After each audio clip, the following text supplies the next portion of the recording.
The night my house turned into a wall of fire, I saw Brooke Halstead standing across Cottonwood Lane with her phone up, and that small, satisfied smile like she'd paid for front row at a fireworks show, and I was barefoot in the gravel with my dog, in a panic grip of smoke raking my lungs, watching the porch posts go torch orange while she just watched. And by sunrise, there was nothing but ribs of framing hissing in the steam, and I knew exactly how the president of Pine Hollow Meadows HOA had decided to win. My name's Mason Reed. I bought 7 acres right outside their neat little archway because I like quiet and quiet likes me back. The kind of place where you hear birds before breakfast and nobody tells your barn what color it's allowed to be. And that's not an attitude, that's a choice I worked for. Pine Hollow sits where the pavement gets smug, lawns combed one direction, mailboxes marching in formation. And me, I'm the odd square of ground under the power lines with a red barn, 3 hens, a stubborn mutt named Scout, and a driveway that sounds like thunder when trucks roll in, which is exactly how I like it. You know what I mean? The first approach wasn't even subtle, thrift store bunting tied to my fence posts and an easel on my porch that said in big loopy letters, "Welcome new neighbors, Pine Hollow Meadows HOA, boundary info session." Today, then up the steps comes Brooke in a pastel windbreaker, white sneakers that had never met a puddle, a name badge the size of a sandwich that said, President, clipboard loaded, smile preheated. Great news. She goes, the board voted to extend our governance perimeter to include adjoining parcels, including yours. We're thrilled to welcome you under the Pine Hollow umbrella. And I just blinked at her for a second and said as politely as I could manage, "You voted to redraw my deed with your pen. That's adorable." And the smile tightened. That's when I clocked the type, not confused, not neighborly. Imperial, like my ground was an uncolored patch on her map. The welcome packet didn't come as a packet. It came as a drizzle of paper cuts, flyers tucked in the fence rails, a glossy trifold under my wiper, an email to an address. I don't give out, telling me about mandatory improvements for integration. Repaint the barn in an approved neutral remove. Unauthorized livestock replace gravel with stamped concrete for visual cohesion. And I bought a banker's box and wrote PHMHOA, evidence on the side, because once you've dealt with a bully in a tie, you learn to keep your paper neat. A week later, I found Brooke and 2 board members straddling my fence with a tape measure. The man in a golf shirt, looking like he'd rather be anywhere else, and she said, common green space. Pointing 10 feet into my field, where a little aluminum sign already declared no dumping, Pine Hollow Meadows. And I took a photo for the file, levered the stake out of my dirt, and zip-tied it to her mailbox. Because if you're going to be tacky, be symmetrical. I'm not a lawyer, but I know where the county keeps the good letterhead. So I took my parcel number to the land desk at the Redwater building, where the air smells like copier heat and old ink. And Deidre Parks printed a 1-page sentence that saved my season. Parcel 61B lies outside any HOA jurisdiction signed, stamped, put to bed. And I taped a copy next to a trail cam disguised as a birdhouse on my porch and mailed another copy certified to Brooke with a sticky note that said, "For your records." Petty pressure followed like rain. My mailbox flattened. My truck keyed with the kind of wandering loops a bored hand makes, and the birdhouse cam caught a dawn figure in pale windbreaker, scratching along my fender with a little garden claw. so I stopped her on her morning power walk. "Try my paint again, and you can explain it to Sheriff Vargas on camera." And she didn't flinch. She just said, "Vehicles must not obstruct community view. Corridors, resistance to integration, invites reactions." And I thought, okay, we're not having a neighbor argument. We're having a control problem. Then the heavy card stock showed up taped to my door. Community development violation, with a shiny foil seal any magpie would steal. Citing non-conforming structures and agricultural nuisance activity. Pine Hollow letterhead on top, and a fake county emblem below. Font wrong. Spacing wrong. Seal wrong.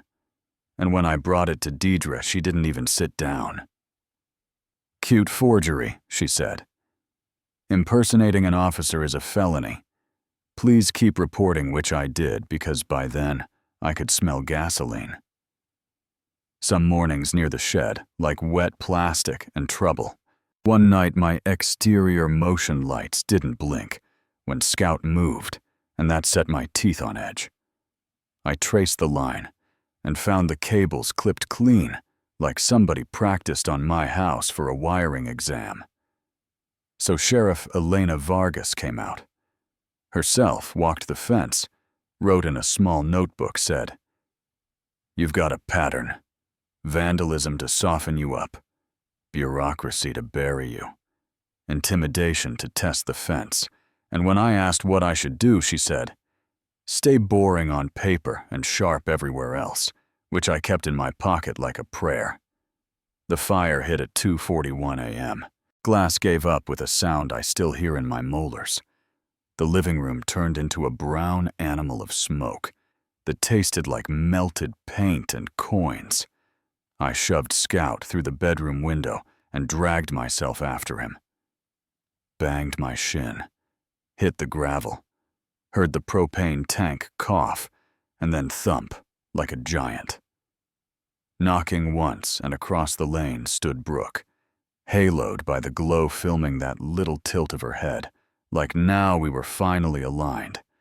And yeah, that happened. The volunteers came fast and brave, but by dawn, the front half of my house was memory. And while the steam lifted, I remembered the birdhouse. Cam wasn't on the same grid as my dead exterior system. It was battery and cellular, sending to a cloud account under a dumb private name. I opened it in my truck with my hands shaking. And there she was. Dark jacket. Plastic container lighter. Stuttering once before the porch caught her face clear in the flare, and Sheriff Vargas watched it twice with the heater blasting and said, "That'll do for a warrant, don't post it yet." The twist, the one that changed the angle of the whole mess, came in the shape of a nervous man named Trevor Shaw knocking at my motel door with an envelope. He couldn't stop tapping. "I can't do it anymore," he said. He was on the board, and Brooke had made them sign letters. She wrote complaints about my property and a neat little media plan. She called narrative architecture, and he said the part that made my mouth go dry. She said, "You were contamination." And that envelope, plus the birdhouse clip, got them a search warrant. That pulled 3 red gas cans from her garage, my stolen mail bundled up with rubber bands, drafts of fake county notices on heavy paper, with a sheet of gold stickers. And they booked her, then a bondsman bought her a sunrise, and I filed a restraining order, and a judge who didn't like theater wrote 300 feet on a line, which Brooke measured with a tape from her front tire to my gate, and idled at for an hour like we were installing curtains. Rebuilding helps grief behave. I rented a skid steer, filled a dumpster. Friends brought breakfast. Sandwiches and bad jokes, then Brooke marched up with an envelope and a posture like she was Moses with tablets. Reconstruction guidelines for the Pine Hollow Visual District. No farmhouse, aesthetic. No metal roof. No porch deeper than 4 feet. I just looked down the road and back because I'd already called, and Vargas's cruiser rolled in. Ms. Halstead, you're inside the restraining line. Hands visible, and this time the cuffs clicked without ceremony. No bail, 10 days of quiet. That felt like a month. I hired Nolan Pike, a retired fire marshal with boots. To tell the truth, he walked, the burn sniffed the wall, took scrapings, wrote 50 pages with photos and words like external ignition along the windward wall and accelerant residues, consistent with gasoline, and matched the chemical trace to one of Brooks' cans. And the DA stapled Nolan to the front of the packet and smiled like a man who likes evidence. Court is not TV, but it hums when the truth steps in. Brooke showed up like a bank calendar composed honeyed her lawyer, saying neighborly and standards, and hinting I'd milked drama for clicks, and the prosecutor played the birdhouse clip, and the room went quiet. In the way rooms do when a lie runs out of furniture, Nolan explained, burn patterns don't lie, and gasoline leaves fingerprints. You can smell with numbers. Trevor testified like a man reading a grocery list. He hated writing.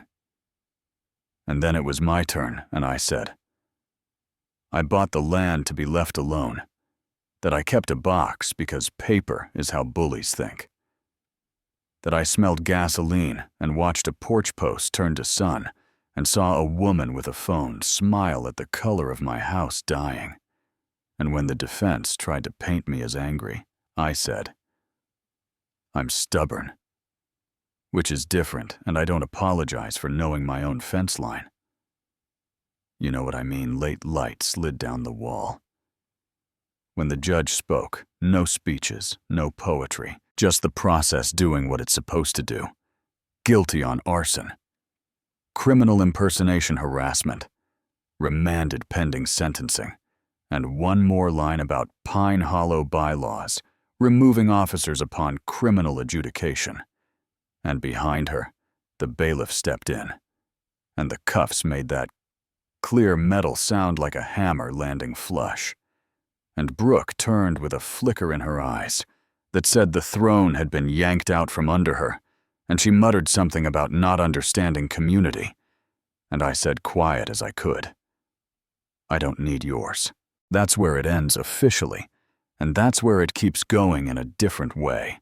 I framed Deidre's letter by the new door, started cutting boards for a deeper porch.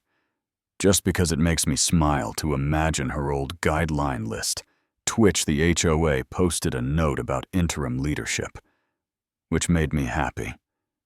And a little sad for the folks who thought order meant obedience, and most nights I sleep fine, not because everything got fixed, but because enough dead breath comes easier when the fire is in the fireplace, not on the siding. Some people think HOAs protect order. Some think they're how the neat boss. The living, maybe both can be true. Maybe it depends on who's holding the clipboard. But I'll tell you this, if you've ever been asked to shrink, so someone else could feel tall. If you've ever been called difficult because you didn't clap for nonsense, if you've ever felt the slow boil of a smile that hides a shove, you already know why I kept my ox, my camera, my line in the dirt. So tell me where you land on this. Did I do right by pushing back, or did I feed the fire? Where's the line between community standards and plain old control? Drop your take in the comments. Tell me your HOA story or your paper bully story. Argue with me if you want. Just keep it real. And if this hit home, hit like. Share it with the one person who needs to hear. They're not crazy. And subscribe for more true stories told the way they happen. Messy, stubborn, all the way to the cuffs.